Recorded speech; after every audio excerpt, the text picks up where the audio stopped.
En este podcast estaremos conversando sobre lo que es el proceso de conocernos a nosotros mismos, nuestros porqués y nuestros para qué, para entender a la persona más importante, tú mismo y yo misma. Aquí te compartiré cómo ha sido mi viaje para entenderme durante mi proceso de tribulación. Yo estuve perdida, con mucha ansiedad, depresión, por distintos eventos que me llevarán a cuestionarme si yo era feliz, si estaba realmente llevando mi vida por el sendero que yo me había planteado mentalmente. Por eso, a través de este viaje te compartiré los tesoros que he encontrado para resignificar el pasado y para cambiar mi narrativa y para poder encontrar aquello que tanto anhelamos, nuestra felicidad. Acompáñame a este viaje y móntate conmigo en este tren donde descubriremos los tesoros y te mostraré las respuestas que he encontrado en mi búsqueda interior. Bienvenido. El día de hoy estaremos conversando sobre la narrativa. ¿Cómo cambiar nuestra narrativa para cambiar nuestra vida? El lenguaje es la forma convencional como los seres humanos hemos nombrado y descrito la realidad para entenderla a través de ese maravilloso poder que nos diferencia de los animales, que es el proceso de racionamiento. Y lo hacemos a través de la abstracción de las palabras. Le damos a cada cosa un significado y cuando colocamos en conjunto, de allí nace el lenguaje. Este lenguaje nos permite conformar un pensamiento que nos permite interpretar la realidad. Esta realidad que nosotros interpretamos es lo que va formando nuestro conjunto de creencias, las historias que nos vamos diciendo y todo lo que conforma nuestro mundo interior. A lo largo de nuestro día, en el día a día, nosotros tenemos más de 5.000 pensamientos diarios. Estamos todo el día procesando y lo peor del caso, o no lo peor, lo interesante es que muchas veces lo hacemos sin escucharnos a nosotros mismos, sin detenernos a prestar atención cuál es esa narrativa, esa historia que yo me estoy repitiendo cada día. Cuando yo me encontraba en la pandemia, en mi casa, sola, empecé a hacer un ejercicio que se llama la rueda de la vida. Cuando hago este ejercicio de la rueda de la vida que busca ver cómo está en cada aspecto de tu vida, el trabajo, los amigos, la pareja, tu relación espiritual con Dios, si eres creyente, entre otros, los que tú quieras evaluar, yo me di cuenta que mi rueda era todo menos un círculo. Eso, por la ansiedad que yo de por sí traía, me hizo llevarme a 1.000 escenarios apocalípticos producto de esta interpretación de la realidad, producto de estas historias que nosotros nos creamos. Y empecé a sacar desde el ego una lista de cosas que yo dije, wow, no he hecho esto, no he logrado aquello. Y empecé a decirme 1.000 cosas. Y no entendía este lenguaje, solo entraba en esta ansiedad, en este miedo, en esta incomodidad, inconformidad con la realidad que me hacía cuestionarme absolutamente todo.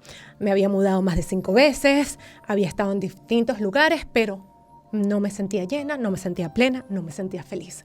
Faltaban muchísimas cosas. Luego, al sentarme con mi terapeuta y hacer un trabajo de escuchar, de atender ¿cuál era ese diálogo interno? ¿Qué me estaba repitiendo yo a través del lenguaje? ¿Qué me estaba diciendo a mí misma? Y obviamente al principio no entendía absolutamente lo que mi terapeuta me decía. Era como, ¿y para qué me va a servir esto?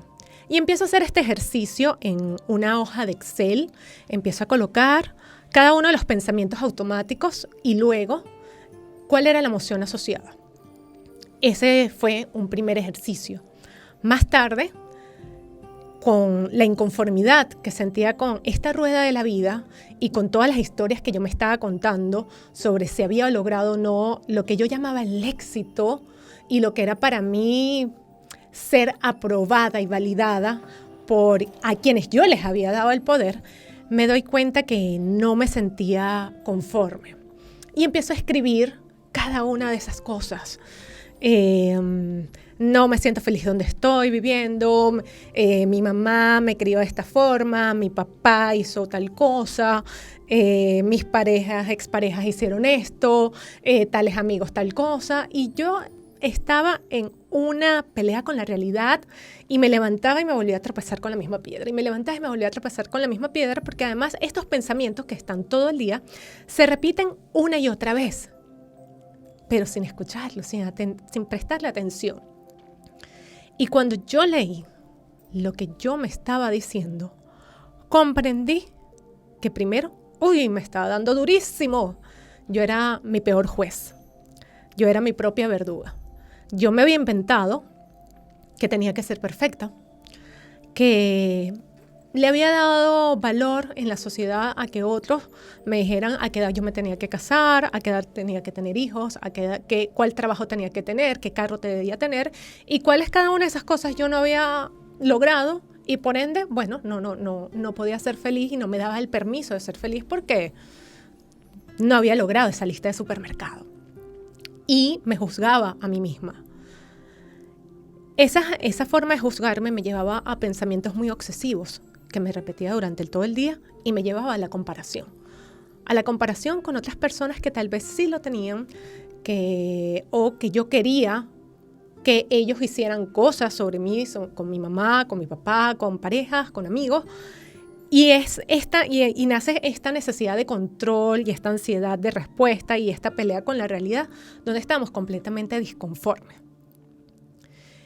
Y en un ejercicio de soltar, de escuchar atentamente sin juzgar, de entender lo que es, de mucha meditación y de llorar, porque también me di cuenta, me entendí que cuando yo hacía todas estas validaciones en el que le había dado el poder al otro, me di cuenta que era muy dura conmigo misma y que era mi peor enemiga. Y allí fue cuando me tocó agarrar mi ego, yo le digo la loca de la casa, y me tocó meterla en el closet y decirle: por ahora tú te vas a callar un momento, porque yo necesito escucharme a mí misma, yo necesito entenderme. Y apagar el ego significaba apagar que yo no era mis títulos, que yo no era donde había nacido, que yo no era los padres, la madre que yo había tenido, que yo no era mis exparejas, que yo no era la ciudad donde vivía, que yo no era mi cuenta bancaria, que yo no era mi color de piel, que yo no era lo que yo vistiera. Fue desnudarme por completo desde el alma e intentarme ver desde el vacío, intentarme ver desde otra mirada y aprender a valorarme desde allí, a saber que yo era suficiente. Una de las cosas más poderosas que yo aprendí en ese proceso, porque me daba vergüenza muchas cosas del pasado, tenía mucha culpa, cosas que no había logrado, frustración, y colocar todo eso a un lado y entender que yo, por ser la persona que era suficiente, que bueno, los que son creyentes, que por ser hija de Dios, llámenlo energía, llámenlo la vida, yo tengo una dignidad, yo tengo el mismo derecho y soy igual a cualquier otra persona, y que ninguna de esa lista de supermercado me definía, que no era el título, no era la cuenta bancaria, no era los cargos que tenía. Y ojo, he tenido cierto éxito a nivel profesional, he vivido en distintos países, había logrado muchísimas cosas, pero aún así yo me sentía perdida, me sentía que me faltaba más. Y después que yo metía ese ego en el closet y apagué un poco a la loca de la casa, pude observar mi mente, pude observar de dónde venían estos pensamientos, pude entender de dónde venía el control, de dónde venía la culpa, pude entender de dónde venían sentimientos como el abandono, que es un tema muy personal, que que tengo y que hablaré luego en otro capítulo. Y pude colocar como cada cosa en su lugar. Fue entrar a mi mente y empezar a limpiar, empezar a recoger, sin juzgar, sino entender lo que era. Y cada una de las cosas que era realmente lo que conformaba entonces mi realidad. Entonces, ¿qué pasaba? Cuando yo empecé a hacer esta limpieza, cuando empecé a entender esto, pude empezarme a contar una historia diferente.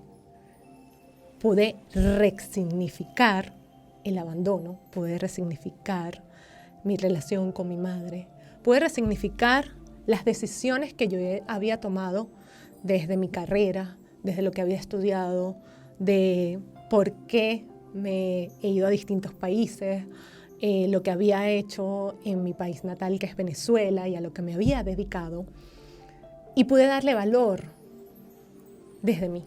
Entonces agarré ese poder y esa crítica que le había entregado a los demás y los tomé de nuevo en mi mano y retomé el poder para mí.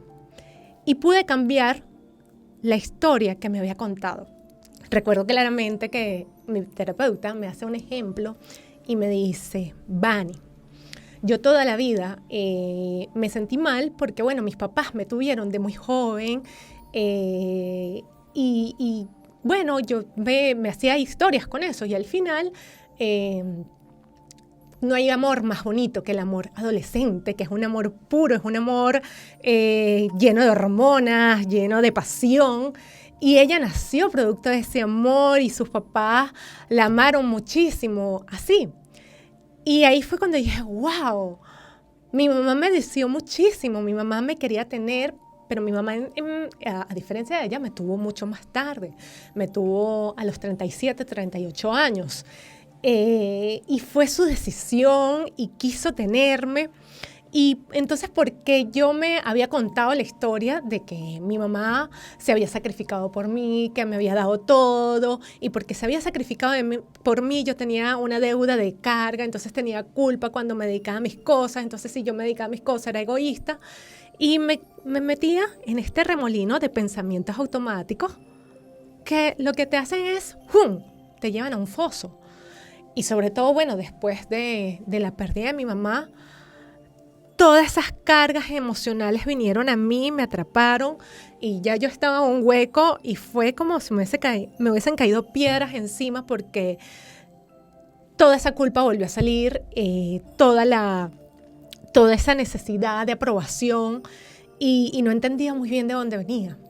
Pero cuando yo pude colocar en orden cada cosa, pude hacer además esta revisión en no solamente en escuchar con observación, con atención y sin juzgar qué me estaba diciendo y cambiarme la historia, porque no era que mi mamá se había sacrificado por mí, era que mi mamá había deseado tanto tenerme y había sido tan feliz por tenerme, que esa fue su decisión y ella estaba bien así. Fue su decisión también al alejarse de mi padre. Y esa decisión es de ella. Y mi padre, que no pudo atenderme, que tuvo terror y nos abandonó, pues también esa fue su decisión y yo no la podía cambiar. Y aquí no hablo de quitar culpas, sino de no juzgar, de entender la realidad como es. Y esto va también con el tema de la ansiedad. Con la ansiedad queremos controlar y que hacer que todo sea perfecto. Pero fue así como me había tocado. Y hay una teoría en terapia que tiene que ver también con el mindfulness y también con The Word de Kyron Beatty. Y esta técnica te permite colocar estos pensamientos en 3 cajas. Una caja es los que son mis asuntos, de qué me puedo encargar yo. Y yo me podía encargar entonces de interpretar esta realidad y cambiarle entonces la narrativa, cambiar ese lenguaje y la historia que yo me estaba repitiendo. Por otro lado, estaban los asuntos de los demás, los asuntos de mi mamá, los asuntos de mi papá, los asuntos de mi familia, los asuntos de la gente con la que yo trabajaba, los asuntos de pareja, donde tú no puedes controlar la forma como reacciona el otro. Tú no puedes controlar que el otro te ame, tú no puedes controlar que el otro sea responsable con el dinero. O sea, las decisiones de los demás son decisiones de los demás y cada quien tiene su propio camino. Y la tercera son los asuntos de Dios. Los asuntos de Dios son como la vida, la muerte, en qué país nacemos, las guerras, y hay cosas que no podemos controlar. Yo estuve muy peleada con Dios por muchísimas cosas, he estado peleada con Dios, pero creo que la más grande fue por la pérdida de mi madre en medio de la pandemia, 3 años sin verla, sin poderme despedir, sin poder vivir el proceso del duelo, y caí en unas preguntas de por qué, y de sentirme culpable. Y meses después de mucho llorar, que solté, lo acepté y entendí que eso no estaba en mis manos, que yo no lo podía controlar, fue que me pude quitar la carga de encima. Entonces, la invitación que quiero hacerte es que si en algún momento de tu vida tú has estado como yo, que te haces varios escenarios apocalípticos sobre la realidad, que esperas responder ante todo el mundo, que esperas controlar todo lo que está pasando, que te repites historias sin saber, sin escucharte. Ay, qué torpe soy, dejé las llaves, siempre estoy distraída. Ay, dejé tal cosa. Y esas formas sin querer son formas de atropellarnos a nosotros mismos, son formas de golpearnos, de tener un verdugo que nos está diciendo que está bien y que está mal. Y allí, cuando te das cuenta, te escuchas y lo cambias, entra algo que es maravilloso que se llama la compasión. Y cuando desde la compasión y desde el amor puedes resignificar esa historia del pasado y puedes contarte la historia diferente, tu vida va a cambiar, porque ya no lo vas a hacer desde el sufrimiento, porque ya no lo vas a hacer desde la victimización, porque ya no lo vas a hacer de el mundo estuvo en contra de mí o Dios no me quiere, sino que vas a tener esa libertad que tenemos nosotros los seres humanos, maravillosa, de interpretar la realidad y cambiarla. Y así, cambiar tu vida. Espero que este tesoro que he encontrado, que me ha ayudado a resignificar mi pasado y a cambiar la historia de mi vida a través de escuchar los pensamientos, de prestarle atención sin juzgar, de escribirlo, de escucharme, de cambiar entonces la narrativa, de saber y atenderme cuando me estoy hablando mal, de retomar el poder de la aprobación y de la validación y saberme que no soy ninguna de las etiquetas, sino que simplemente soy por ser, por existir, por estar aquí, que soy digna, pues cambia por completo tu realidad, cambia por completo tu mundo y poco a poco vas recuperando el poder, vas recuperando la felicidad y sobre todo vas recuperando la paz con la vida y con el resto de las personas del mundo y contigo mismo. Y tú te estarás preguntando, ¿cómo logré esto? Pues siempre lo hice acompañada de un terapeuta, de un profesional de la psicología. Cada una de estas técnicas que te he nombrado, la rueda de la vida, el inventario de pensamientos, el mindfulness, lo hice siempre acompañada de estas personas porque allí, cuando tú lo hagas, te vas a encontrar con luces y sombras. Vas a abrir un proceso de muchas preguntas en las cuales estas personas te pueden ayudar a darle la interpretación correcta y avanzar en tu viaje interior.